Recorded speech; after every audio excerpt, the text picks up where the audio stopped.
Kamusta mga tol? Dapat bang i-trade na lang talaga ng Spurs De'Aaron Foxboy dahil nasama na nilaro sa finals no? Giannis to Spurs, posible ba talaga yan? At sino ba yung mga players na pwede nilang makuha? Bay, try na natin yan, pero bago yan, at tsara muna tayo, focus lang sa goal.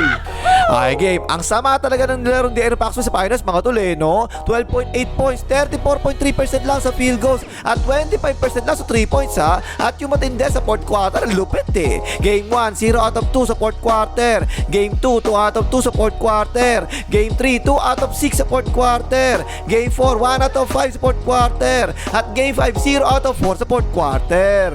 At syempre, hindi makakalimutan ng lahat, yung lamang sila ng isa, uubusin nila yung oras, inilayap pa ng tanga, yung talo pa nga tuloy yung Spurs. Kaya mainit talaga sa mata ng maraming tao si De'Aaron Foxboy, diba? At talaga nasa isip ng marami, i-trade nyo na lang yung Spurs, wala namang kwenta yan ito mga tol ha, ang kontrata ng De'Aaron Foxboy, 4 years pa natitira kasi kakapirma lang na extension $228 million sa hype na yan, walang yalaki 51 million sahod niya ngayong parating na season.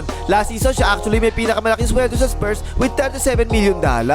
So ito, isa-isahin natin yung posibleng makakuha ng Spurs kapalit ni De'Aaron Foxboy ha.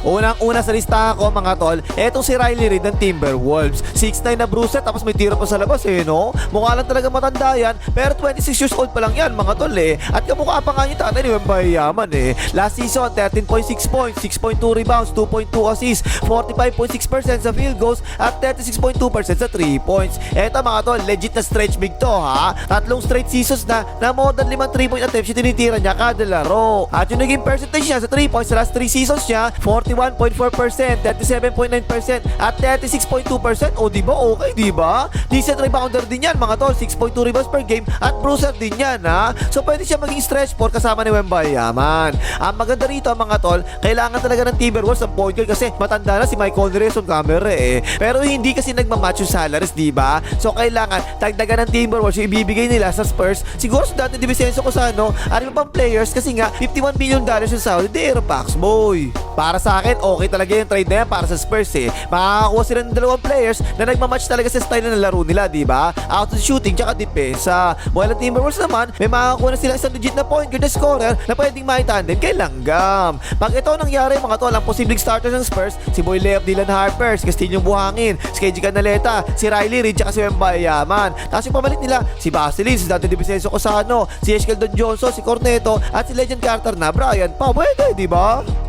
Pangalawa, eto, si Giannis De Belen. Nako po, matindi to mga tol. Unang-una, 31 years old na si Giannis De Belen mga tol. So ahead talaga siya kina Wembayaman sa edad, diba? Pero nag-champion na yan mga tol At legit talaga na franchise player yan. 6'11", 243 pounds na bato-bato kaso walang 3 points Para makuha ng Spurs, Giannis De Belen mga tol, for sure, kailangan nilang isama sa trade ang isa kina Boy Leaf, Dylan Harper, at Castillo Buhangin. Tapos kasama pa si De'Aaron Foxboy doon ha. Yan yung mabigat dyan mga tol Kasi nakita na natin yung napakataas na potensyal ng dalawang yun. Parehong two-way player yung dalawang yun, diba? Matangkad pa. So mataas talaga yung potensyal nila bilang backcourt tandem ng Spurs sa mahabang panahon. Babasagin nyo ba yung dalawa na yan para makakuha nyo na si Giannis De Belen? Ang sagot dyan mga tol, kung win now mode na nasa isip ng Spurs, oo, babasagin talaga nila yan Pero kung long term ang nasa isip ng Spurs, hindi nila gagawin yan. Kasi on paper, malakas talaga yan no? Wemby tsaka Giannis De Belen, parehong malaki, parehong malakas pa kaso, malilimitahan din ang development ng Wembayaman na posible maging mukha ng NBA sa mahabang panahon.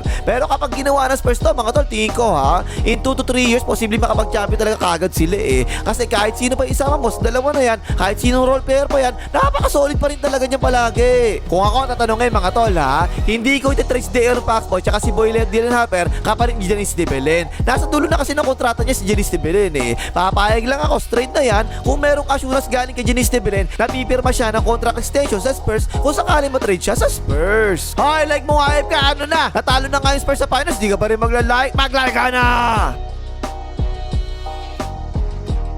Ang mas may sense sa trade para sa akin mga tol, etong si Tina Turner tsaka Bobby Batiste ng Bucks. Pero malamang kailangan yung Spurs pa yung magdagdag ng draft picks para mangyari ito At ito malamang mangyayari lang to mga tol kung magre-rebuild na talaga ang Bucks after matrade si Giannis De Belen sa ibang team, diba? Dalawang tall players to na meron tira sa labas na pwede makatulong na Wembayaman sa loob. Si Tina Turner, 30 years old na yan, pero 6'11 yan ha. Last season, 11.9 points per game lang siya, pero nung nasa Pacers siya, 15.6 points per game yung ginagawa niya. At consistent talaga sa 3 points mga tol Last 4 seasons, yung tinira niya sa 3 points, 37.3%, 35.8%, 39.6%, at 38.3%. Shot blocker pa yan mga tol, no? So mas magiging solid yung inside defense ng Spurs ngayon.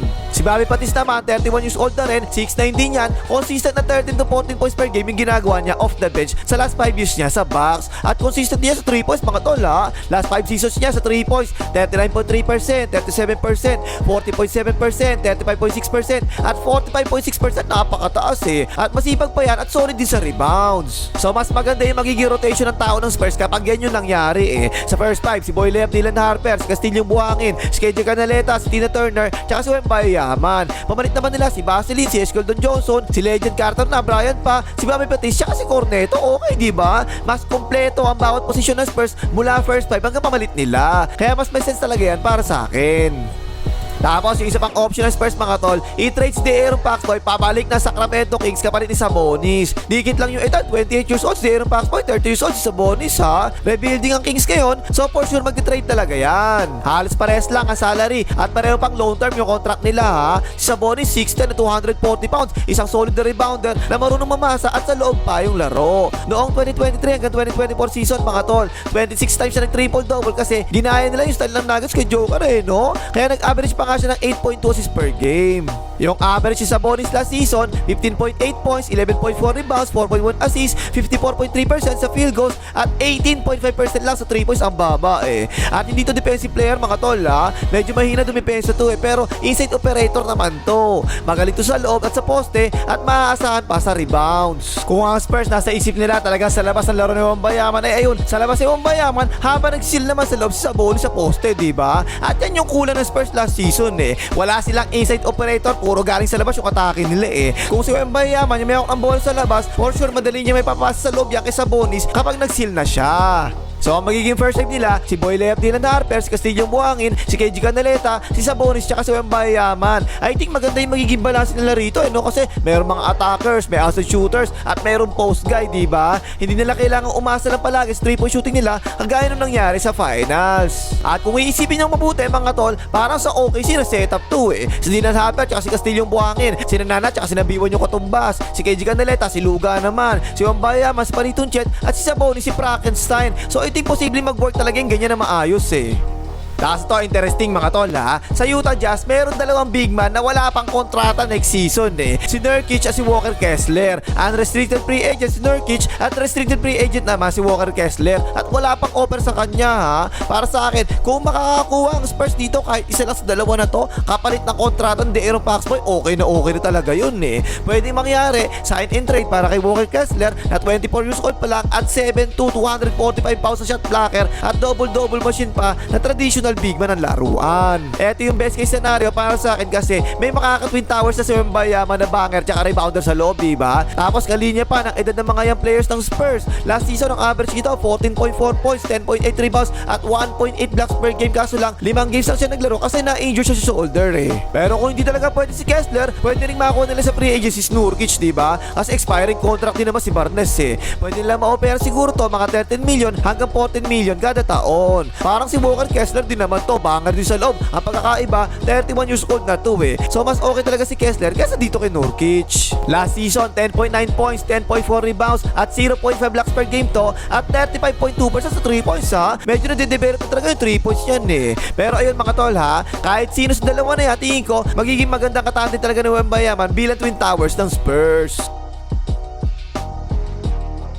Tapos ito pa mga tol, si Tuklaw Kevin Durant kapalit ni De'Aaron Foxboy at 2 first round picks. Matanda na si Tuklaw mga tol eh. 37 years old na yung ass na yan eh. At bata pa si De'Aaron Foxboy, 28 years old pa lang. Pero kung meron mang isang player sa NBA na talagang magiging natural fit kay Wembanyama, di ba? Tapos legit na star player pa, eto na talaga si Tuklaw talaga yun eh. Kahit naman tumanda si Tuklaw, siguro maging 40 shooter pa rin naman yan, di ba? Ang lakas pa rin talaga ng kamandag yan eh. Natural fit siya kay Wembanyama kasi sharp shooter si Tuklaw mga tol eh. Tapos patangkad pa. Kaya makakatulong din yan sa loob. At magkakaroon ng closer ang Spurs na talagang kulang na kulang nila ngayong NBA Finals, diba? Hindi pa kasi ready si Wembanyama na maging closer eh. Last season si Tuklaw, 26 points, 5.5 rebounds, 4.8 assists at 52% sa field goals. At 41.3% sa 3 points, napakataas eh. Samantalang wala man lang kahit isang player na 40% sa 3 points ng Spurs last season. So magiging perfect pick talaga si Tuklaw sa Spurs mga tol eh. Samantalang mapipree up naman sila Sengun para sa Rockets at silang dalawa na uli ni Evan Thompson yung magiging star ng team.